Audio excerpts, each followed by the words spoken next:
चलिए अब आगे का देखते हैं आज। जो आगे का टेस्ट है वो, तो आज देखेंगे हम लोग ANOVA analysis of variance, ANOVA test.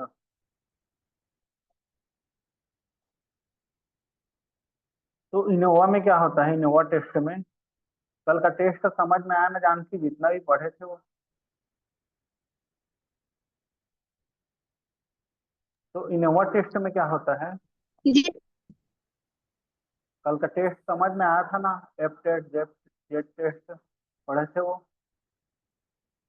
Student test, Z test, F test, C test, सब पढ़े थे वो, समझ में आया था ना कल।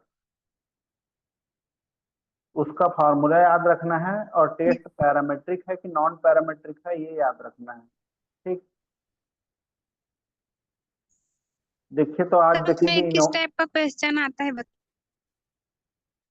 टेस्ट को किसने दिया है वो आ जाता है, और देने वाले का नाम रहेगा और टेस्ट का नाम रहता है।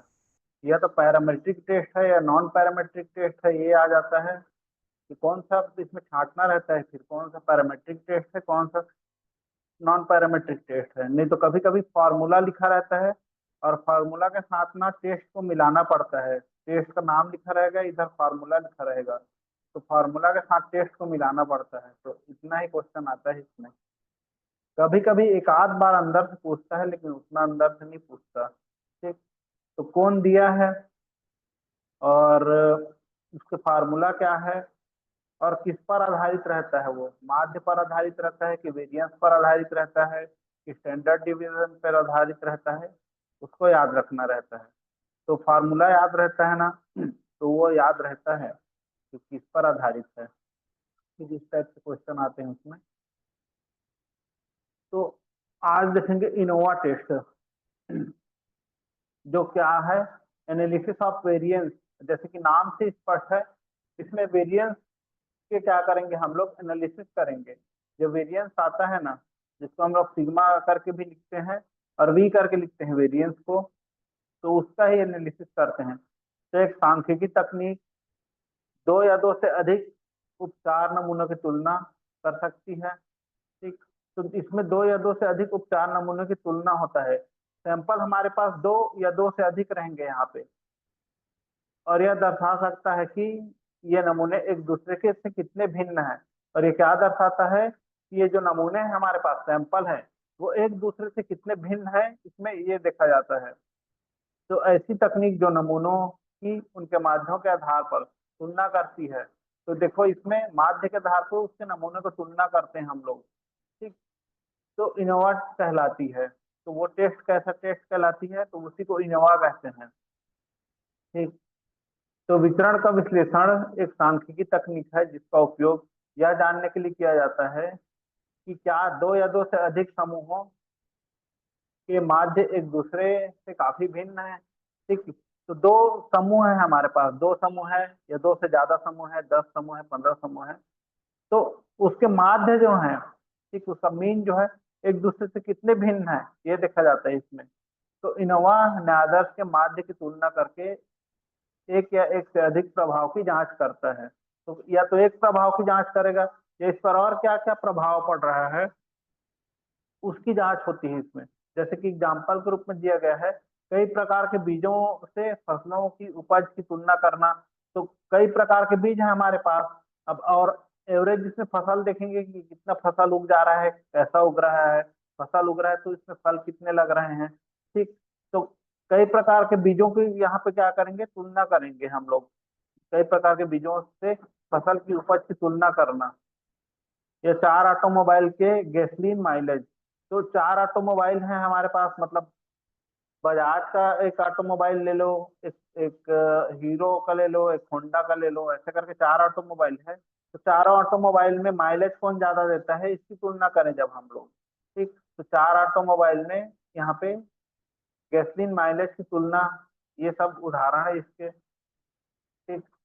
तो यहाँ पे जो वेरिएंस टर्म आया है, the first use by professor Fisher, और सेकेंड में किसने इसको आगे पर किसने बढ़ाया है, लेटर में इसने किसको यूज किया था, वेरिएंस शब्द को यहाँ पे इसने डोकोर ने इस तकनीक को विकसित किया है। ठीक, तो इसको याद रखिएगा, सीसर ने, और इसको विकसित किसने किया है?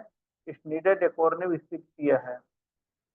ठीक, तो इसमें 1 फैक्टर होता है, 1 फैक्टर इनोवा और 2 फैक्टर इनोवा। ठीक, तो इनोवा का मूल सिद्धांत ने आदर्शों के बीच भिन्नता की मात्रा, अब इसको इस शब्द को लिख देगा, इसका मूल सिद्धांत, ये जो शब्द आ रहे हैं ना मूल सिद्धांत का, इसको लिख देगा।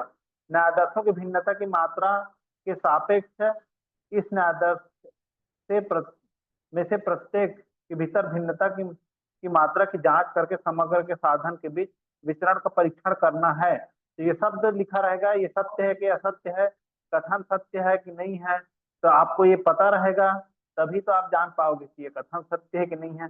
कथन कारण में भी आता है, तो ऐसी कथन दे दिया रहेगा, अब यही कथन रहेगा उसमें, तो उसको आपको बताना है कि ये कथन सत्य है कि नहीं है, कि इनोवा का मूल सिद्धांत आदर्शों के बीच भिन्नता की मात्रा के सापेक्ष इस आदर्श में से प्रत्येक के भीतर भिन्नता की मात्रा की जांच करके समग्र के साधनों के बीच विचरण का परीक्षण करना है। ये ये भी सेंटेंस में आ जाता है, कथन नंबर 1, कथन नंबर 2, तो इसको पढ़े रहोगे तभी आपको पता चलेगा कि कथन सही है कि नहीं है। तो देखो इसका मूल सिद्धांत क्या है? नादर्श की भिन्नता, पहली पहली बात तो ये याद रखना है कि इसके बहुत सारे सैंपल होंगे इसमें, और सैंपल में वही देखेंगे कि भिन्नता कितनी है हर सैंपल में। ठीक, अनादर्श में प्रत्येक के भीतर भिन्नता की मात्रा की जांच करते हैं, भिन्नता कितनी भिन्नता है उसकी मात्रा की जांच करेंगे, और समग्र के साधनों के बीच विचरण का परीक्षण करेंगे, और समग्र के जो भी साधन रहेंगे उसके बीच किसका परीक्षण करते हैं? यहाँ पे विचरण का परीक्षण करना होता है। ठीक, तो इसको याद रखना है। ऐसे ऐसे जो शब्द होते हैं जो रिलेट करते हैं उससे, ठीक, जो शब्द है उसको ध्यान में रखना रहता है।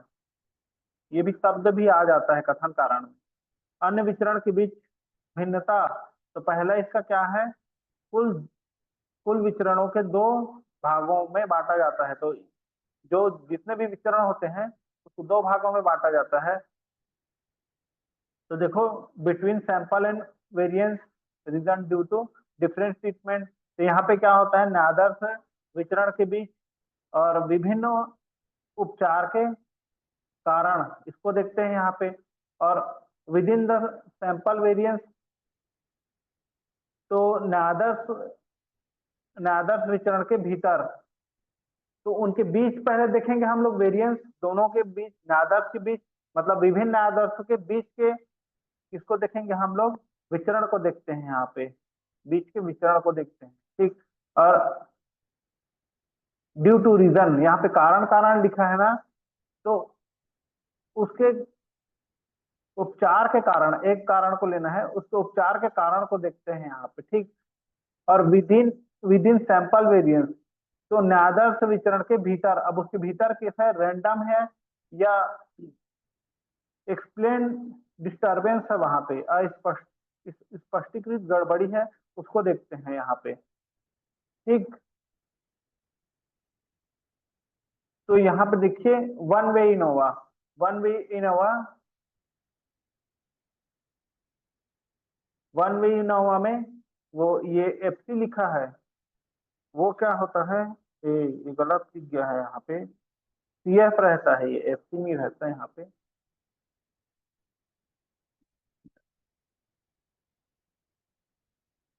सीएफ रहता है यहाँ पे। ठीक, लिख गया है थोड़ा।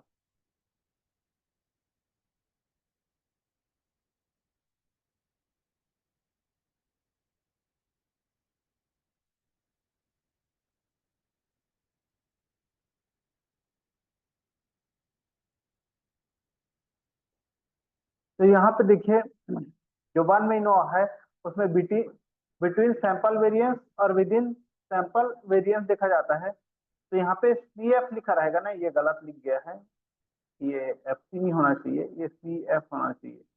करेक्शन फैक्टर बोलते हैं इसको। ठीक, करेक्शन फैक्टर बोला जाता है इसको।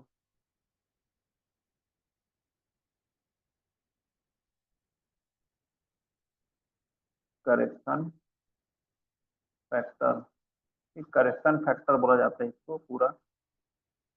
तो यहाँ पे जो करेक्शन फैक्टर होता है,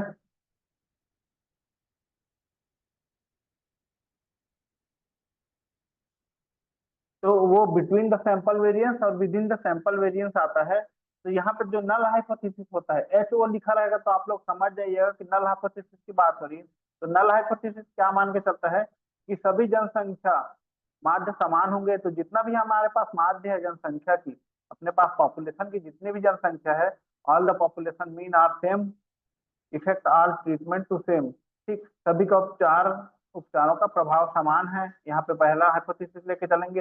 और अल्टरनेटिव में क्या हाइपोथेसिस लेके चलेंगे, सभी जनसंख्या माध्य समान नहीं है और सभी उपचारों का प्रभाव समान नहीं है। ये अल्टरनेटिव हाइपोथेसिस लेके चलते हैं। ठीक, यहाँ पे जब सभी उपचार के प्रभाव अलग अलग होते हैं तो भिन्नता के बीच बड़ा अंतर होता है, ऐसे मामले में गणना की गई। तो ये भी एफ लिख गया है, ये सी एफ रहेगा। करेक्शन ऑफ फैक्टर बड़ी है और हम शून्य परिकल्पना को स्वीकार करने की संभावना रखते हैं, इसलिए यह परीक्षण दाहिनी पूंछ वाला राइट टेल्ड टेस्ट बोलते हैं इसको, दाहिनी पूंछ वाला टेस्ट बोला जाता है। ठीक, राइट साइड रहेगा इसका टेल, उसी का टेस्ट करता है। तो इसकी स्टेप क्या है उसको देख लीजिए। तो पहला स्टेप क्या है इसका, observation mean of each sample. तो हमारे पास बहुत सारे सैंपल होंगे और सबके मीन का हम लोग ऑब्जर्वेशन करेंगे पहले। जैसे कि कोई एक सैंपल है जिसका मीन कितना आ रहा है, उसको x1 लिखा गया है यहाँ पे, ये पहला मीन आ गया x1। ठीक, ये पहले सैंपल का मीन आ गया हमारे पास x1, दूसरे सैंपल का मीन आ गया x2, तीसरे सैंपल का मीन आ गया x3। वैसे करते करते ये x के तक जाएंगे हम लोग। जितना भी सैंपल रहेगा सबका मीन हम लोग क्या करेंगे, ऑब्जर्व करेंगे, यहाँ पे ऑब्टेन करेंगे या ज्ञात करेंगे यहाँ पे मीन को। ठीक, फिर यहाँ पे क्या करेंगे, mean of the sample variance. अब सबका मीन, जितना भी सैंपल है उस टोटल का फिर मीन का मीन निकालेंगे यहाँ पे। तो सबका मीन को जोड़ेंगे। ठीक, यहाँ पे क्या करेंगे, जितना भी मीन था हमारा x1, मान लो 3 मीन है तो प्लस x2 ऐसे करके x1 x2, और ये मीन तीनों को जोड़ देंगे और जितने भी मीन है उसको डिवाइडेड बाई 3 कर देंगे। तो हमको पूरे मीन सैंपल का मीन, मतलब जितना भी मीन है उसका मीन पता चल जाएगा फिर। तो sum of square variance between the sample, तो ये sum of square between the sample निकालेंगे यहाँ पे। तो n1 और ये मीन 1 माइनस फिर x, ये ऐसे करते करते सबका निकालेंगे जितना भी हमारे पास है उसका। ठीक, यहाँ पे कैलकुलेशन इंपॉर्टेंट नहीं है लेकिन आप लोग को बता दिया जा रहा है। तो sum of square for variance within sample, तो फिर से क्या करेंगे, सम ऑफ स्क्वायर करेंगे वेरिएंस विथ इन सैंपल। तो इसको इस प्रकार निकालेंगे, कंबाइन करके जोड़ेंगे हम लोग, वेरिएंस निकालेंगे उसका। यहाँ पे आई का क्या है मतलब 1 2 3 है। ठीक, तो जो भी मीन आएगा हमारा, mean square with in sample, उसको विथ इन सैंपल देखेंगे कि कौन सा मीन आ रहा है। और एन माइनस के यहाँ पे क्या हो जाएगा, डिग्री ऑफ फ्रीडम हो जाएगा। जो एन माइनस के यहाँ पे लिखा है ना, वो डिग्री ऑफ फ्रीडम हो जाता है, where N minus K represent degree of freedom within sample. ठीक, तो N N plus n1 plus n2 plus n3। तो यहाँ पे जितने भी हमारे पास सैंपल थे उसको जोड़ देंगे। मतलब जितने भी सैंपल हैं, आप 3 4 सैंपल लिए हैं तो तीनों तीनों 4 सैंपल को टोटल जितना भी सैंपल लिए हैं सबको जोड़ देंगे। अब पूरा सैंपल का जो नंबर आएगा, जितना भी सैंपल जोड़े हैं टोटल सैंपल का, को हम लोग क्या लिखेंगे यहाँ पे, के लिखेंगे हम लोग, टोटल जितना भी सैंपल मिलेगा। तो टोटल वेरिएंस क्या हो जाएगा फिर, sum of square for total variance क्या हो जाएगा, ये हो जाएगा फार्मूला इसका। और फिर वही आई का मतलब यहाँ पे क्या है, 1 2 3 है, जितना भी सैंपल लिए हैं वही 1 2 3 उसका मतलब है। और सम ऑफ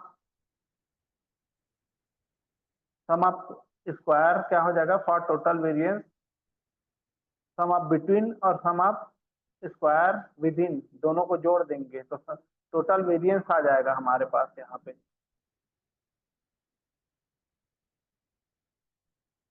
और डिग्री ऑफ फ्रीडम क्या हो जाएगा, दोनों को जोड़ देते हैं यहाँ पे टोटल डिग्री ऑफ फ्रीडम ज्ञात करने के लिए। एक k-1 है और एक क्या है n-1 है। तो टोटल जो सैंपल है, मतलब जितना भी हम लोग सैंपल, जैसे सब सैंपल को जब एक साथ जोड़ेंगे तो k-1 करेंगे, तो k-1 क्या हो जाएगा, उसका डिग्री ऑफ फ्रीडम हो जाएगा, और n-1 सैंपल का केवल डिग्री ऑफ फ्रीडम रहेगा। तो यहाँ पे एफ रेशियो निकालेंगे यहाँ पे, तो M S between M S within, ठीक। तो मीन ऑफ स्क्वायर बिटवीन हो जाएगा और mean of square within हो जाएगा यहाँ पे, और डिग्री ऑफ फ्रीडम ये रहेगा, ये दोनों रहेंगे। अब यहाँ पे हाइपोथेसिस का कैलकुलेशन होगा, तो हाइपोथेसिस का रिजल्ट क्या निकलेगा, अगर क्या है कैलकुलेटेड वैल्यू से क्या आ रहा है, बड़ा आ रहा है टेबुलेटेड वैल्यू, तो नल हाइपोथेसिस एक्सेप्टेड होगा। और कैलकुलेटेड वैल्यू बड़ा आ रहा है, टेबुलेटेड वैल्यू क्या आ जा रहा है, छोटा आ जा रहा है हमारा। तो यहाँ पे मतलब टेबुलेटेड वैल्यू से कैलकुलेटेड वैल्यू बड़ा आ जा रहा है, टेबुलेटेड वैल्यू छोटा आ जा रहा है, तो अल्टरनेटिव हाइपोथेसिस क्या होगा यहाँ पे, एक्सेप्टेड होगा। और यहाँ पे चार्ट में देखिए सोर्स ऑफ वेरिएंस क्या होगा, बिटवीन सैंपल ऑफ कैटेगरी, और ये क्या होगा, सम ऑफ स्क्वायर बिटवीन हो जाएगा सैंपल और कैटेगरी, दोनों के बीच देखेंगे यहाँ पे, और डिग्री ऑफ फ्रीडम क्या हो जाएगा, k-1 हो जाएगा। और यहाँ पे मीन स्क्वायर क्या हो जाएगा, mean square of this elimination of variance to be used if F ratio, तो ये क्या हो जाएगा, एम एस बिटवीन इक्वल हो जाएंगे दोनों एस एस बिटवीन, ठीक। और with in sample of category क्या हो जाएगा, एस एस बिटवीन होगा, जिसका n-1 रहेगा डिग्री ऑफ फ्रीडम। और एम एस विथ इन में दोनों और एस एस विथ इन दोनों यहाँ पे क्या हो जाएंगे, इक्वल हो जाएंगे, अपान क्या हो जाएगा, n माइनस के डिग्री ऑफ फ्रीडम उसके अपान हो जाएंगे।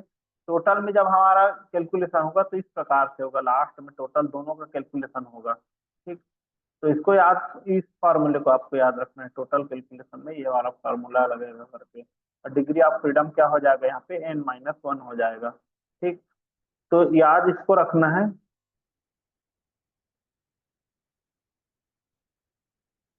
अब काय स्क्वायर टेस्ट, तो काय स्क्वायर टेस्ट तभी काम करता है जब सैंपल साइज काफी बड़ा हो, मतलब 50 से ज्यादा हो, तभी इसको हम लोग उपयोग में लाते हैं, ठीक। तो इसको याद में रखिएगा, कम से कम 50 से ज्यादा होना चाहिए यहाँ पे सैंपल साइज, ठीक।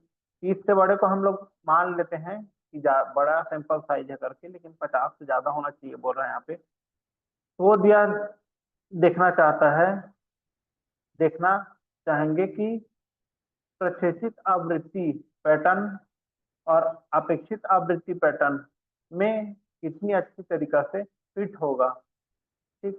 तो ऑब्जर्वेशन फ्रीक्वेंसी जो पैटर्न होता है और एक्सपेक्टेड फ्रीक्वेंसी जो पैटर्न होता है, वो क्या होता है, किस तरह फिट होता है। एक हम लोग ऑब्जर्व करके फ्रीक्वेंसी निकाले रहते हैं, ठीक। और एक हमारा क्या रहता है, एक्सपेक्टेशन रहता है फ्रीक्वेंसी का, कितना फ्रीक्वेंसी होना चाहिए करके।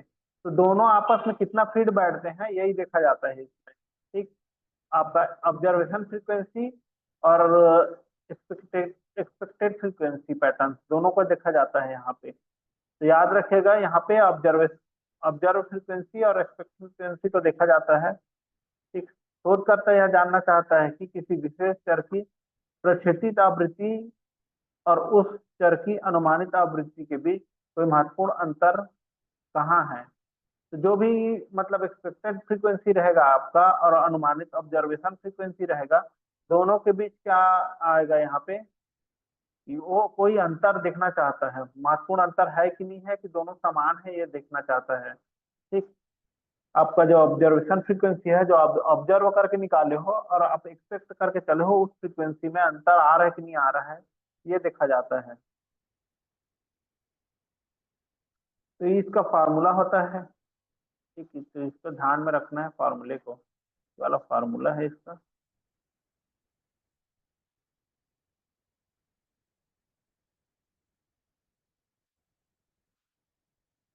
तो यहाँ पे कैलकुलेटेड से बड़ा हो जाए टेबुलेटेड, तो एक्सपेक्ट हाइपोथेसिस मीन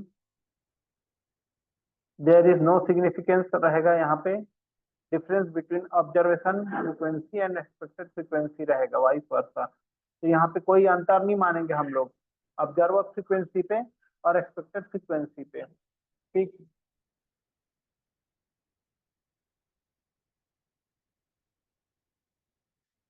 तो यहाँ पे एग्जांपल दिया है, एक डाई है, मतलब एक लूडो है, उसको थ्रो किया गया, फेंका गया उसको, डाई इज थ्रो, और कितनी बार फेंका गया, 132 बार फेंका गया। द फॉलोइंग रिजल्ट, और ये रिजल्ट आए। ठीक, तो 132 बार फेंका गया तो ये रिजल्ट आया, 16 बार एक आया, 20 बार कितना आया, दो आया, 25 बार, 25 बार तीन आया, 14 बार क्या आया, चार आया, और 29 बार पांच आया, 28 बार छह आया। ठीक, तो ये क्या है, डाइज इज अनबायस्ड। तो सॉल्यूशन क्या रहेगा, हमारा हाइपोथेसिस क्या रहेगा, डाइज इज अनबायस्ड रहेगा। To change of coming any one is, तो 32/6 करेंगे तो हमारा क्या निकल जाएगा, एक्सपेक्टेड फ्रीक्वेंसी निकल जाएगा 22। ठीक, 32/6 करेंगे, 132 बार फेंका गया, और 32/6 करेंगे तो क्या आ जाएगा, 22 आएगा। यहाँ पे उसको क्या मानेंगे हम लोग, एक्सपेक्टेड फ्रीक्वेंसी मानेंगे। तो ऑब्जर्व फ्रीक्वेंसी कितना है हमारा, हम लोग करके देखे हैं, इसको फेंक के देखे, तो जितना है वो लिखा है। ठीक, और एक्सपेक्टेड कितना है, एक्सपेक्ट क्या कर रहे हैं कि 22-22 बार आना चाहिए, हर फ्रीक्वेंसी क्या कितनी बार आना चाहिए, 22-22 बार आना चाहिए, लगभग 22-22 बार आना चाहिए हर, जो है वो आंकड़ा, ये एक्सपेक्ट करके चल रहे हैं यहाँ पे। ठीक, और आया कैसा है, ये हमारा ऑब्जर्वेशन है, जो हम लोग करके देखे हैं वो ऑब्जर्व है। ठीक, और ये हमारा एक्सपेक्टेशन है। तो ये यहाँ पे ओ माइनस ई कर देंगे। ठीक, तो ये ओ हो जाएगा, ये ई हो जाएगा, उसको माइनस करते जाएंगे तो -6 आएगा, -2 आएगा। ठीक, अब उसको बटा करते जाएंगे फिर इसमें, 36/22, 4/22, 9/22, स्क्वायर करके, तो 6 का स्क्वायर करेंगे, फिर 2 का, फिर 3 का, फिर 8 का, फिर 7 का, फिर 6 का, सबका। ठीक, उसके बाद टोटल में आएगा 198/22, तो 9 आ रहा है वहां पे टोटल।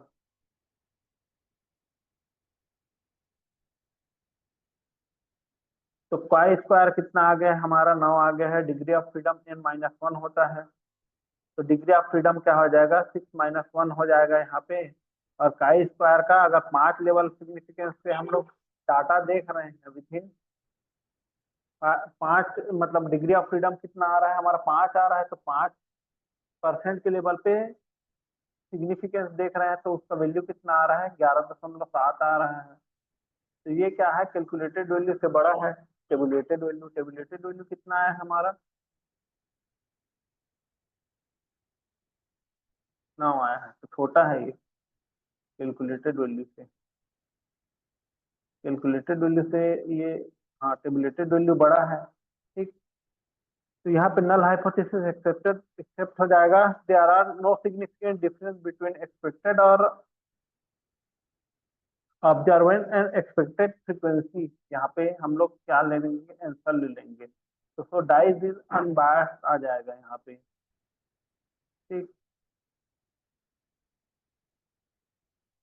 तो इसमें याद रखने वाला बात यह है कि ऑब्जर्वेशन जो फ्रीक्वेंसी होती है और एक्सपेक्टेड फ्रीक्वेंसी होती है, उसी का तुलना करते हैं। ठीक, काय स्क्वायर टेस्ट में आप लोग को बस ये याद रखना है, और ये फार्मूला याद रखना है, ये वाला फार्मूला, ये फार्मूला लिखा रहता है, तो आपको पहचानना पड़ेगा ये वाला फार्मूला।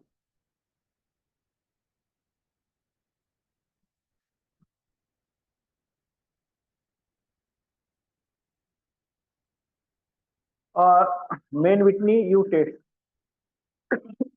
अब मेन विटनी यू टेस्ट देखेंगे यहाँ पे, तो दो स्वतंत्र समूह के बीच परिणाम की तुलना करने के लिए एक लोकप्रिय गैर मैट्रिक परीक्षण, तो ये क्या है, नॉन पैरामेट्रिक टेस्ट है ना, इसको याद रखिएगा। अभी तक पैरामेट्रिक टेस्ट देख रहे थे, अभी नॉन पैरामेट्रिक टेस्ट है। परीक्षण मान व्हिटनी यू परीक्षण है।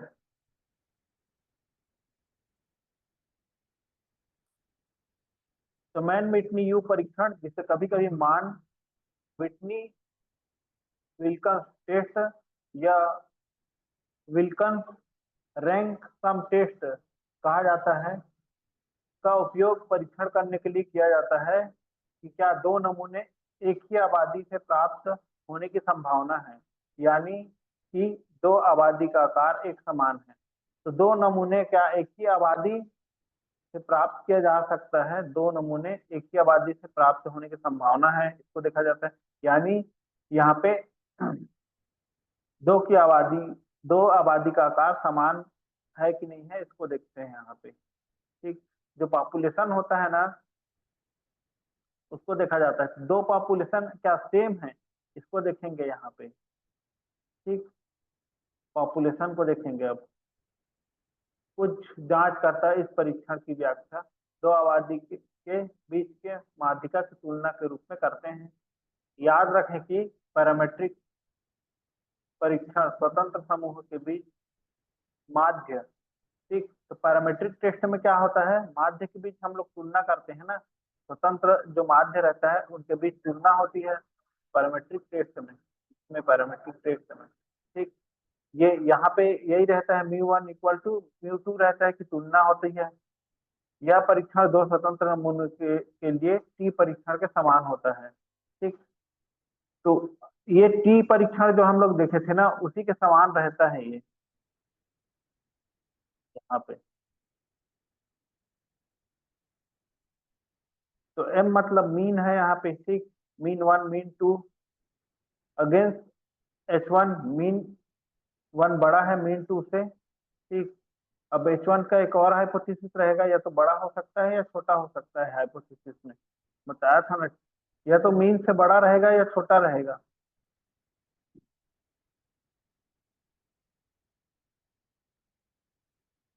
तो इसमें सबसे पहले क्या करते हैं, पॉपुलेशन को इक्वल मान के चलते हैं, जो भी हमारा समग्र है तो बराबर मान के चलते हैं। और अल्टरनेटिव हाइपोथेसिस में क्या मानते हैं कि पॉपुलेशन इक्वल नहीं है। ठीक, एक पॉपुलेशन को समान मानता है, एक पॉपुलेशन का समान नहीं है मानता है। इसमें क्या होता है, परिणाम के बढ़ते या घटते क्रम में डेटा को रेंज से संयुक्त रूप से एक नमूने से संबंधित मानते हुए कुछ मिलाएं। तो यहाँ पे जो डाटा रहेगा उसको हम लोग रैंक दे देंगे, उस रैंक के हिसाब से क्या करेंगे, नमूने से संबंधित कुछ मिलाएंगे, उसमें नमूने को डाल देंगे और मिला के देखेंगे। ठीक, jointly taking same as belonging the single sample is there and increasing decreasing, increasing में डालेंगे या डिक्रीजिंग में डालेंगे ऑर्डर। ठीक, और यहाँ पे आमतौर पर निम्न से उच्च रैंकिंग को अपनाते हैं। तो सबसे छोटे वाले को पहले लेंगे, फिर धीरे धीरे बड़े रैंक को लेते हुए जाएंगे इसमें। यदि डाटा बराबर होता है तो हम प्रत्येक अवलोकन को उस रैंक के माध्यम से निर्दिष्ट करते हैं जिस पर वे संयुक्त रूप से कब्जा करते हैं। ठीक, अगर डाटा बराबर है तो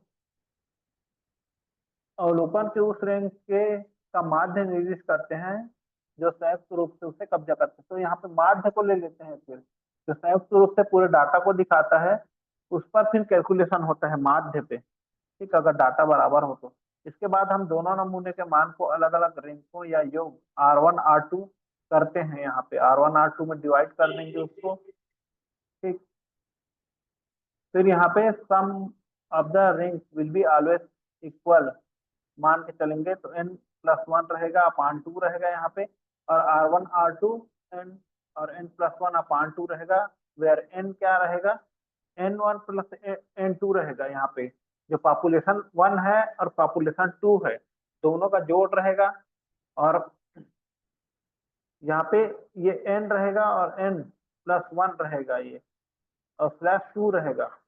जांच करें रैंक का योग हमेशा n1 n+2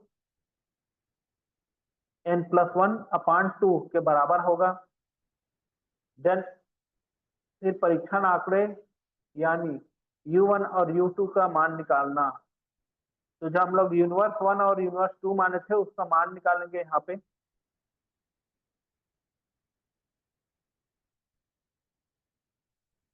ठीक, फिर यू की तालिका का मान के साथ तुलना करने के लिए यू के सबसे छोटे मान पर विचार किया जाता है और तालिका मान n1 और n2 का महत्व स्तर निर्धारण किया जाता है। निष्कर्ष क्या निकालते हैं, अगर कैलकुलेटेड वैल्यू क्या हो, टेबुलेटेड वैल्यू से छोटा हो, तो यहाँ पे हाइपोथेसिस, नल हाइपोथेसिस रिजेक्ट हो जाती है। ठीक, कैलकुलेटेड वैल्यू टेबुलेटेड वैल्यू से छोटा हो तो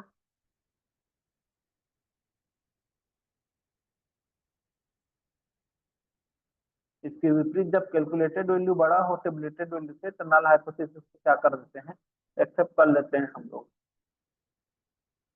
एग्जाम्पल दिया गया है यहाँ पे, तो यहाँ पे ग्रामीण समुदाय में रहने वाली गर्भवती महिलाओं के प्रसव पूर्व देखभाल के लिए एक नया दृष्टिकोण प्रस्तावित है। नए कार्यक्रम में सामान्य या नियमित रूप से निर्धारित मुलाकातों के अलावा गर्भावस्था के दौरान घर में मुलाकात शामिल है। तो जो आया वगैरह लोग आते हैं ना, मितानिन वगैरह लोग, उस पर टेस्ट किया है। तो 15 गर्भवती महिलाओं के साथ एक पायलट या दीक्षित परीक्षण या मूल्यांकन करने के लिए डिजाइन किया गया है कि क्या कार्यक्रम में भाग लेने वाली महिला सामान्य देखभाल प्राप्त करने वाली महिला की तुलना में स्वस्थ बच्चे देती हैं। परीक्षण जन्म के 5 मिनट बाद मापा गया। तो APGAR स्कोर याद रखने कि APGAR स्कोर 0 से 10 तक होता है, जिसमें 7 या उससे अधिक स्कोर सामान्य और 5 या 6 से कम और 0 से 3 के बीच गंभीर रूप से कम है। ठीक, डेटा नीचे दिखाया गया है। तो डेटा दिखाया गया है यहाँ पे। तो सामान्य देखभाल में यहाँ पे स्कोर दिया गया है 8, 9, 7, 9, 6, 7, 2, 8, 5, 10, 8, 9, 7, 6 और 3 पे कुछ नहीं दिखा है, यहाँ पे 0 मान के चलते हैं इसको।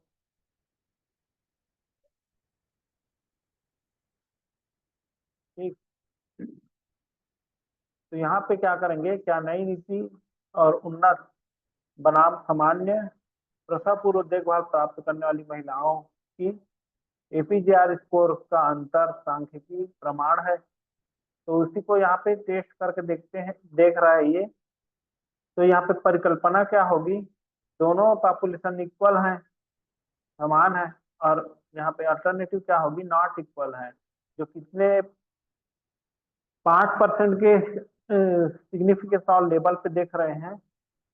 ठीक, कि दोनों आपत्ति समान नहीं है, इसका लेवल कितना ले रहे हैं हम लोग, 5% में सिग्निफिकेंस में।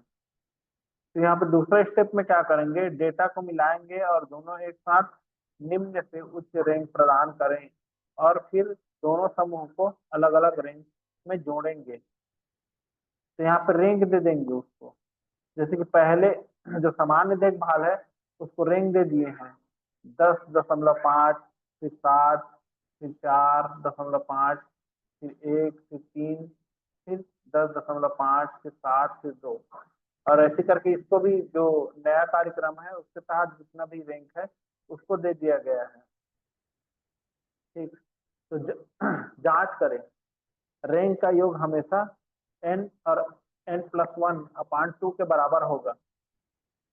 तो यहाँ पे n है उसके पास 15 और 16/2 करेगा तो ये कितना आ जाएगा, 120 आ जाएगा। और दूसरा यूनिवर्स क्या है, 45.5 है और 74.5 है, उसको भी दोनों को जोड़ने से कितना आ रहा है, 120 आ रहा है। तो अब हम जो यूनिवर्स 1 है और यूनिवर्स 2 है उसकी गणना करेंगे। तो यूनिवर्स 1 में तो गणना हुआ है यहाँ पे n1 कितना है, तो इसका आंसर कितना आ रहा है, 40.5 आ रहा है, और n2 का कितना आ रहा है, 9.5 आ रहा है यहाँ पे। इस प्रकार परीक्षण U 9.5 है, U2 ना, और 5% लेवल ऑफ सिग्निफिकेंस पे 10 के बराबर है। तो इसको देख रहे हैं हम लोग, 5% लेवल ऑफ सिग्निफिकेंस में कितना आना चाहिए कि 10 के बराबर है। तो तालिका मान कितना है इसका, 10 है। तो निष्कर्ष क्या निकला यहाँ पे, 9.5 है, जो कितना है, 10 से 10 से बड़ा है, लगभग उसके समान ही है, मतलब जो बराबर या बड़ा माना जा रहा है उसके। तो यहाँ पे जो नल हाइपोथेसिस क्या होगा, अस्वीकार करते हुए, क्योंकि जो टेबलेटेड वैल्यू से कम आ रहा है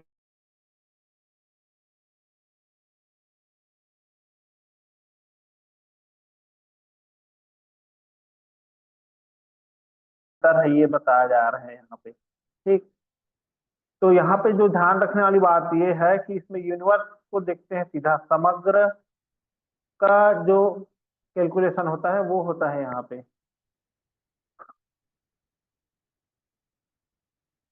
यूनिवर्स का कैलकुलेशन होता है, समग्र का कैलकुलेशन होता है। ध्यान रखने वाली बात ये है, समग्र का कैलकुलेशन होता है।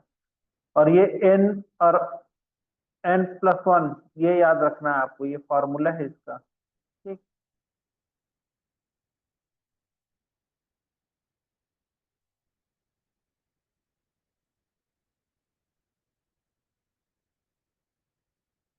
क्रूस्कल वेल्सी टेस्ट। तो यहाँ पे क्रूस्कल का देखेंगे, जो टेस्ट किया था वो, तो परीक्षा ये भी क्या है, नॉन पैरामेट्रिक टेस्ट है। तो परीक्षण जितना भी अगर कोई टेस्ट में हमको रैंक देना पड़े, तो जब भी हम लोग रैंक देते हैं तो याद रखिए, रैंक देंगे ना तो वो नॉन पैरामेट्रिक टेस्ट में आ जाता है वो। ठीक, अगर रैंक नहीं देते हैं, हमारे पास डाटा उपलब्ध है, रैंक देना नहीं पड़ रहा है हमको, मीन मीडियन मोड या स्टैंडर्ड डिवीजन दिया गया है, तो पैरामेट्रिक टेस्ट होता है। और जब भी हम लोग रैंक देते हैं तो नॉन पैरामेट्रिक टेस्ट होता है वो, इसको याद रखना है। परीक्षण एक तरह से ऊपर वर्णित यू परीक्षण के समान आयोजित किया जाता है, लेकिन यह दो से अधिक न्यायाधीशों के लिए उपयोगी होता है। दो से ज्यादा न्यायाधीश होता है उसके लिए करते हैं इसको। वहां पे दो न्यायाधीश थे, हमारे पास दो सैंपल थे, लेकिन दो से ज्यादा सैंपल आता है तो इसका उपयोग करते हैं। इस परीक्षण का उपयोग शून्य परिकल्पना का परीक्षण करने के लिए किया जाता है कि के स्वतंत्र यादृच्छिक न्यायाधीश समान समग्र से आते हैं और इसके विरुद्ध परिकल्पना कि इन समग्रों के माध्यिका समान नहीं है। तो इसमें क्या करते हैं हम लोग, this test use to the test the null hypothesis that k independent random samples come from the identically universe against the alternative hypothesis that the medians there are universe is not equal। तो universe को, जो universe का माध्यिका है उसको equal नहीं मान के चलता ये। ठीक, तो यह परीक्षण विचरण के वन वे इनोवा के रूप में है। तो वन वे इनोवा के रूप में इसको परीक्षण किया जाता है। इस परीक्षण में यू परीक्षण की तरह डेटा को निम्न से उच्च स्तर से नियुक्त रैंक किया जाता है, जैसे कि वे एक एकल समूह के गठन करते हैं। इस परीक्षण के लिए परीक्षण आंकड़ा h है, जिसे निम्नानुसार गणना किया जाता है। ये उसका फॉर्मूला है, ठीक, जिसके अनुसार से हम लोग गणना करते हैं। तो इसको याद रखना है, फॉर्मूले को लीजिएगा।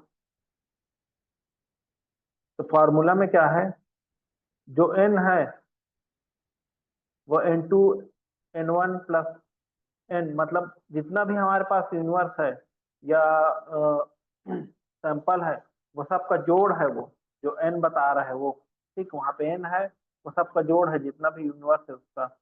being the sum of the rank assigned the ni observation sample. जितना भी सैंपल बता रहे हैं ना, वो सबका जोड़ है वो। ठीक,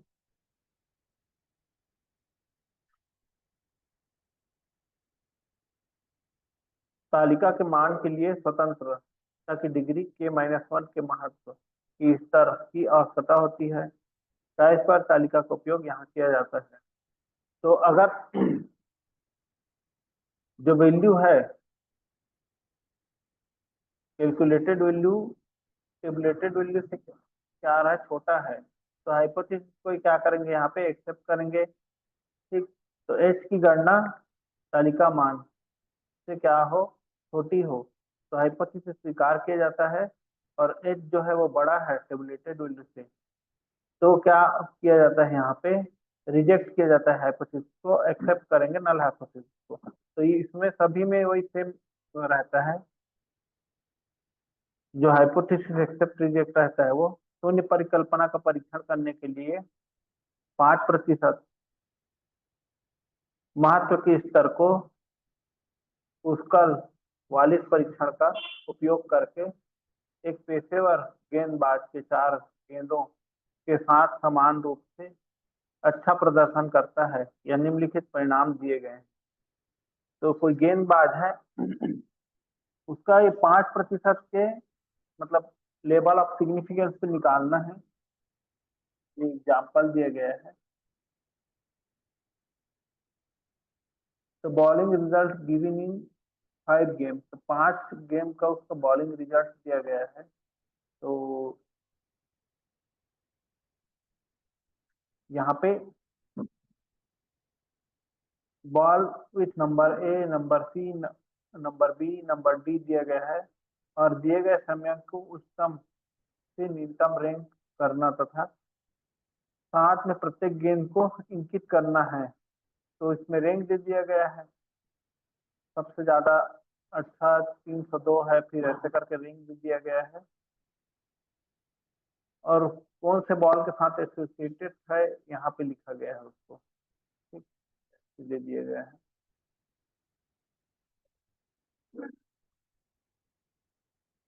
उसके बाद जो बॉल ए है उसका रिंग जोड़ने से कितना आ रहा है, और जो बॉल बी है उसका रिंग जोड़ने से कितना आ रहा है, बॉल सी है उसका रिंग जोड़ने से कितना आ रहा है, बॉल डी है उसका रिंग जोड़ने से कितना आ रहा है, और उस फार्मूले में सबको रख दिया गया है। फार्मूले में रखने के बाद आपका आंसर आ रहा है 4.51। और अब यहाँ पे देखेंगे कि जो 5% ऑफ लेवल ऑफ फ्रीडम दिया गया था हमारे पास, डिग्री ऑफ फ्रीडम या लेवल ऑफ सिग्निफिकेंस, उसके हिसाब से कितना आ रहा है। तो यहाँ पे कितना आ रहा है वो 7.815 आ रहा है। तो यहाँ पे फिर 815 आ रहा है, तो क्या निष्कर्ष निकलेगा, तो यहाँ पे टेबुलेटेड वैल्यू से छोटी है ना वो, कैलकुलेटेड वैल्यू क्या है, छोटी है, टेबुलेटेड वैल्यू ज्यादा है, यहाँ पे ज्यादा है टेबुलेटेड वैल्यू। कैलकुलेटेड वैल्यू क्या आ रहा है, यहाँ पे छोटा आ रहा है। तो टेबुलेटेड वैल्यू ज्यादा है और कैलकुलेटेड वैल्यू यहाँ पे देखिए छोटा है, तो ये वाला रिजल्ट हमारा मिलेगा यहाँ पे। इसलिए हम सूर्य परिकल्पना को स्वीकार करेंगे तथा गेंदबाज के 4 बॉलिंग गेंदों के साथ समान रूप से अच्छा प्रदर्शन करता है, ये मान के चलेंगे। ठीक, अब ये हो गया टेस्ट वगैरह। अब हम लोग पहुंच गए किसमें, जर्नलाइजेशन में। जर्नलाइजेशन कर रहे हैं अब डाटा का हम लोग। ठीक, कि यहाँ पे लास्ट में होता है ये इंटरप्रिटेशन और जर्नलाइजेशन, मतलब डाटा रिसर्च हो जाता है, उसके बाद उसको जर्नलाइजेशन कर देते हैं। तो यदि शोध कर यदि एक परिकल्पना का परीक्षण किया जाता है और कई बार पुष्टि की जाती है, तो ये सब टेस्टिंग हो गया, और हर बार रिजल्ट सेम आता है ना। जब भी हम लोग परीक्षण करते हैं, तो अब एक बार परीक्षण करके नहीं देखेंगे, जैसे कि वैक्सीन आया तो एक जन पे लगा के देखने से वो क्या हो जाएगा, काम कर रहा है कि नहीं कर रहा है, उसको बहुत जने के ऊपर लगा के देखना पड़ता है। तो कई बार उसको करते हैं ना, तब हमको उसको क्या करना पड़ता है, फिर उसको जर्नलाइजेशन करते हैं, तब हम लोग निर्धारित करते हैं कि ये सब पे लगना चाहिए करके। तो यदि परिकल्पना का परीक्षण किया जाता है और कई बार पुष्टि की जाती है, उसको बार बार करके देखते हैं, कई बार पुष्टि की जाती है, तो शोध के लिए सामान्यीकरण पर पहुंचना संभव हो सकता है, जो कि एक सिद्धांत का निर्माण करता है। फिर एक सिद्धांत का निर्माण हो जाता है कि बार बार करने से वही चीज हो रही है, मतलब इसको कहीं भी करूं तो सेम रिजल्ट आएगा। जैसे कि किसी भी चीज को ऊपर से नीचे फेंकूं तो नीचे ही गिर रही है, तो हमको पता चल गया कि इसके पीछे ग्रेविटी है, तो हम कोई भी सामान को ऊपर से फेंकेंगे नीचे तो वो नीचे ही गिरेगी। ठीक, तो फिर वही बाद में क्या आ जाता है, ग्रेविटी का सिद्धांत बन गया, वही ग्रेविटी का सिद्धांत। तो इसी प्रकार से फिर सिद्धांत बन जाता है, जब एक ही चीज को हम लोग बार बार करते हैं और सेम रिजल्ट आता है तो वो सिद्धांत के रूप में उसको विकसित कर दिया जाता है। तो यदि अनुसंधानकर्ता को शुरू करने के लिए कोई परिकल्पना नहीं की थी, ठीक, अगर अनुसंधान शुरू करने से पहले उसने कोई हाइपोथेसिस अपना परिकल्पना नहीं किया था, यहाँ पे हाइपोथेसिस स्टार्ट नहीं किया था, तो यह सिद्धांत के आधार पर अपने निष्कर्ष की व्याख्या करने की कोशिश करता है, इसे व्याख्या के रूप में जाना जाता है। ठीक, तो सिद्धांत के आधार पे आप हाइपोथेसिस क्रिएट नहीं किए हैं, तो सिद्धांत के आधार पे क्या होगा यहाँ पे, उसको व्याख्या करने की मतलब उसको बताने की कोशिश करेंगे हम लोग। अब हाइपोथेसिस तो हम पहले से सोच के नहीं बैठे थे कि ऐसा होगा करके, तो पहले से सोच के नहीं बैठे हैं, तो सिद्धांत के आधार पर उसको बताने की कोशिश करेंगे कि ऐसा हो रहा है करके। ठीक, व्याख्या की प्रक्रिया नए नए प्रश्न को जन्म दे सकती है, जिसका परिणाम स्वरूप आगे शोध हो सकते हैं। ठीक, जो हम लोग व्याख्या करेंगे उसका कि ऐसा ऐसा हो रहा है करके, तो नया क्वेश्चन उससे बन सकता है कि ऐसा क्यों हो रहा है, किस लिए हो रहा है, तो उससे और नया शोध हो सकता है आगे में, आगे उसमें और शोध हो सकता है जिसके परिणाम स्वरूप आगे शोध हो सकते हैं उसमें। ठीक, तो और शोध हो सकते हैं उसमें परिणाम स्वरूप, अभी पता नहीं है। तो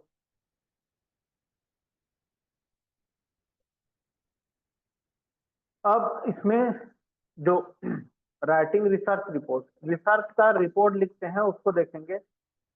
finally researcher has prepared the report, what has been done by him, writing of report must be done with the great care। तो यहाँ पे शोध प्रतिवेदन लिखना अंत में अनुसंधानकर्ता को अपने द्वारा किए गए कार्यों की रिपोर्ट तैयार करनी होती है तथा प्रतिवेदन का लेखन बड़ी सावधानी से करना चाहिए। तो जो रिपोर्ट तैयार करती है तो प्रतिवेदन का लेखन बड़ी सावधानी से किया जाना चाहिए। तो ये 3 सेक्शन में होता है ये। ठीक, पहले प्राइमरी सेक्शन रहता है, प्रारंभिक खंड रहता है, फिर मेन बॉडी रहेगा उसका, जो रिसर्च का मेन बॉडी रहेगा वो रहता है इसमें। फिर रेफरेंस सेक्शन रहता है, संदर्भ संदर्भ देते हैं, मतलब कहाँ कहाँ से डाटा उठाए हैं, ठीक, उसका संदर्भ देते हैं हम लोग, तो वही रेफरेंस सेक्शन होता है। किस बुक का सहायता लिए हैं, इंटरनेट का सहायता लिए हैं, किसका सहायता लिए हैं, तो वो क्या हो जाएगा, यहाँ पे संदर्भ होता है। ठीक, तो देखिए प्राइमरी सेक्शन होता है, उसमें क्या क्या होता है। तो प्राइमरी सेक्शन में क्या रहेगा, टाइटल पेज रहेगा, आपका टाइटल लिखा रहेगा कि रिसर्च इसमें किया गया है करके। तो नेम ऑफ प्रोजेक्ट रहेगा, कैपिटल लेटर में रहता है आपका प्रोजेक्ट का नाम, क्या प्रोजेक्ट था आपका। नेम ऑफ अथर रहता है, आपका नाम रहेगा, लेखक का नाम, जो रिसर्चर रहेगा उसका नाम रहेगा। अध्ययन का उद्देश्य रहता है, किस उद्देश्य से आप क्या कर रहे थे, रिसर्च कर रहे थे, उसका उद्देश्य रहेगा। और डेट ऑफ प्रेजेंटेशन, प्रस्तुति की तिथि रहेगी, आपने कब प्रेजेंट किया था उस रिसर्च को, मतलब रिसर्च करने के बाद उसको सबके सामने रिसर्चर और बड़े बड़े प्रोफेसर लोग के सामने क्या करना पड़ता है, प्रेजेंट करना पड़ता है। फिर उसी दिन आपको क्या घोषित किया जाता है, डॉक्टर घोषित किया जाता है। तो कब उसको प्रेजेंट करेंगे आप, उसकी तिथि रहेगी वहां पे, डेट प्रेजेंटेशन कब किए थे अपने रिसर्च को। ठीक, एक्नॉलेजमेंट रहता है, अब ये तो ए से ए हो गया। अब बी में देखिए एक्नॉलेजमेंट रहता है, आभार देते हैं जिसने जिसने हमारी मदद की है रिसर्च करने में, उन सबको क्या करते हैं यहाँ पे आभार व्यक्त करते हैं जिन्होंने हमें सहायता मिली। तो इसमें क्या रहता है, सर्टिफिकेट रहता है, प्रमाण पत्र रहता है, सर्टिफाइड किया जाता है कि ये रिसर्च इसके द्वारा किया गया है। और गाइड का नाम लिखा रहता है कि इसके मार्गदर्शन पे किया गया है करके, गाइड का नाम रहेगा कि फलाना प्रोफेसर के मार्गदर्शन पे ये रिसर्च इनके द्वारा पूर्ण किया गया है करके सर्टिफिकेट दिया, मतलब रहेगा उसमें एक लिखित रूप से। और तालिका सूची रहती है, लिस्ट ऑफ टेबल रहता है। अब आपका टेबल बना रहेगा, वहां पे लिस्ट रहेगा, कौन से टेबल में क्या है वो लिखा रहेगा, आंकड़ों की सूची रहती है, फिगर जितना भी रहेगा, क्या क्या आंकड़ा है उसके अंदर। जो हम लोग बुक वगैरह खोलते हैं तो फ्रंट पेज में नहीं रहता है मतलब इस चैप्टर में ये टॉपिक है, इस चैप्टर में ये टॉपिक है, वैसे आंकड़ों की सूची रहेगी। ठीक। और मेन बॉडी रिपोर्ट में क्या क्या रहेगा, तो इंट्रोडक्शन रहेगा, सबसे पहले तो प्रस्तावना रहता है, कोई भी बुक वगैरह देखोगे तो सबसे पहले क्या रहता है, प्रस्तावना रहता है। फिर क्या रहेगा, उसमें समस्या का बयान किया रहेगा आपके द्वारा कि ये समस्या थी, इस पे अध्ययन किया गया है करके। तो समस्या का बयान रहेगा कि ये सब समस्याएं हैं समाज में। अगर आप लोग सोशल साइंस में रिसर्च कर रहे हो, सोशोलॉजी वाले हो या पॉलिटिकल साइंस वाले हो या इकोनॉमिक्स वाले हो, तो ये सब पहले समस्या को बताओगे कि ये सब समस्या है करके। फिर जो अध्ययन का महत्व है, वहां पे आपने जो अध्ययन किया है उसका महत्व बताओगे और आपके अध्ययन का उद्देश्य बताओगे वहां पे। ठीक, परिचय में इतना दोगे। फिर धारणाएं और सीमाएं रहेंगी। ठीक, आपकी धारणा क्या है, सीमा क्या है, उसको बताओगे रिसर्च का। ठीक है, एजप्शन और लिमिटेशन।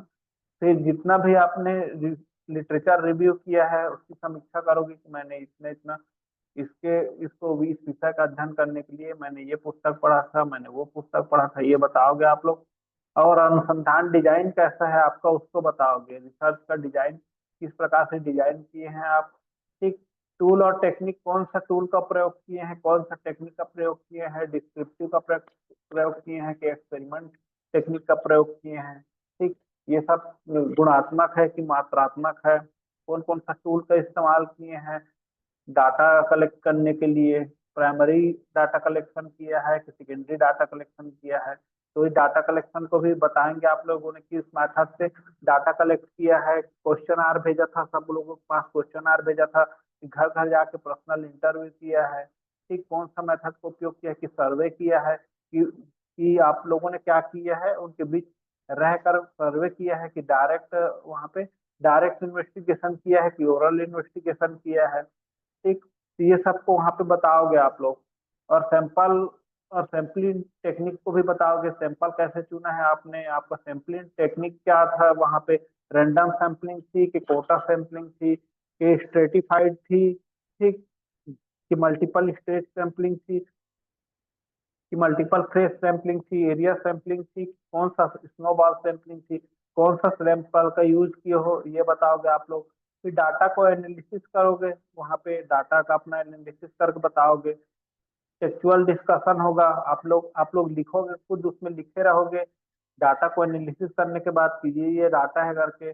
और टेबल को अपना दिखाओगे, ग्राफ को दिखाओगे वहां पे उस डाटा एनालिसिस में टेबल बनाए रहोगे, जो ग्राफ बनाए रहोगे उसको दिखाओगे।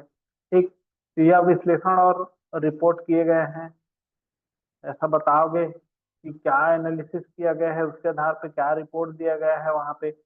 अब समरी रहेगा यहाँ पे और कंक्लूजन रहेगा लास्ट में।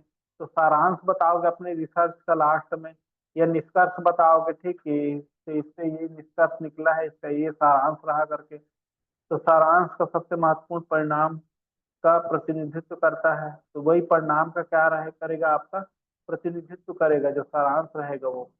अब रेफरेंस सेक्शन में जाओगे तो रेफरेंस सेक्शन में बिब्लियोग्राफी अल्फाबेटिकली होता है। तो रेफरेंस देखिए ऐसे दिया जाता है इसमें, एपीए फॉर्मेट, ये अमेरिकन साइकोलॉजिकल एसोसिएशन ने इस फॉर्मेट को दिया है। तो अथर नेम पहले रहता है। ठीक, जो बुक का रेफरेंस दोगे तो पहले अथर नेम लिखोगे। तो ये आता है ना, ये एपीए एमएलए क्या है, कैसे दिया जाता है, या ऐसे लिख दिया रहेगा और आपको बस पूछेगा कि कौन सा फॉर्मेट है करके। तो अथर का नेम पहले रहता है, author name, author last name रहेगा। ठीक, और फर्स्ट इन टाइटल रहता है, पब्लिकेशन डेट रहेगा कोष्टक में, और बुक का टाइटल रहेगा। ठीक, एडिशनल इंफॉर्मेशन रहेगा, क्योंकि आप पब्लिकेशन रहेगा और पब्लिकेशन कंपनी रहती है वहां पे। कौन से कंपनी ने पब्लिकेशन किया था उस बुक को जिसको आपने रेफरेंस दे रहा है, दिया है। तो यहाँ पे एग्जांपल देखिए, वर्मा एसके लिखा रहेगा 2009, फंडामेंटल ऑफ रिटेलिंग ऐसे करके लिखा रहेगा बुक का नाम। ठीक, फिर न्यू दिल्ली, फिर टाटा एमजी, मैग्रा हिल जो बुक का नाम है वो। तो इस फॉर्मेट में अगर लिखा रहेगा तो वो क्या होगा, APA use in behaviour and social science, just not psychology. तो सोशल साइंस में इसका उपयोग किया जाता है एपीए का, behaviour behaviour and social science में। ठीक, तो ये देख लीजिए ऐसे रहेगा फॉर्मेट, ऐसे लिखते हैं जो बिब्लियोग्राफी देते हैं वो लोग। तो ऐसे फॉर्मेट में लिखा रहेगा ना, तो नाम के बाद डेट है, फिर बुक का नाम है फंडामेंटल ऑफ रिटेलिंग। ठीक, और न्यू दिल्ली फिर कहाँ का पब्लिकेशन है वो लिखा है, फिर कौन पब्लिकेशन है, कौन पब्लिकेशन किया है, बुक को कौन छापा है। तो टाटा एमसी ग्राव हिल, ये मैग्रा हिल ने छापा है। ठीक, तो ऐसी रहेगा इसमें। अब एमएलए फॉर्मेट होता है, मॉडर्न लैंग्वेज एसोसिएशन का फॉर्मेट होता है।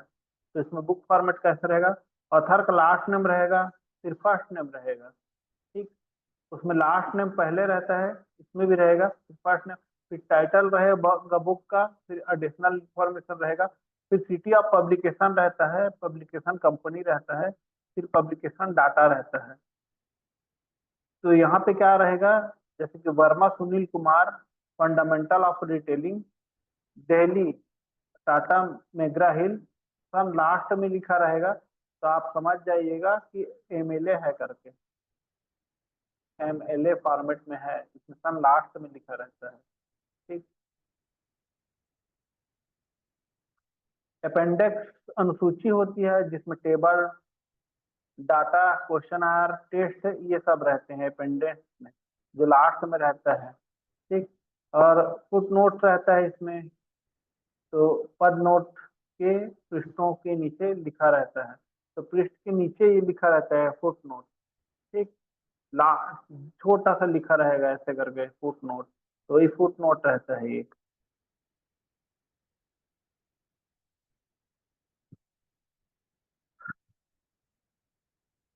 ठीक है, तो फिर आज इतना ही देखते हैं, और कुछ थोड़ा बचा रिसर्च एथिक्स बस बचा है, उसके बाद रिसर्च खत्म हो जाएगा। ठीक,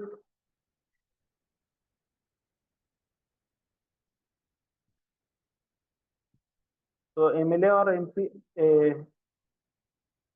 एपीए उसको अच्छे से देख लीजिएगा, क्या क्या उसमें विशेषता रहती है और किस कैसे डिफरेंस है एक दूसरे से, बस ये ध्यान रखना है। और कैसे फॉर्मेट वगैरह कैसे बना रहता है ये इसमें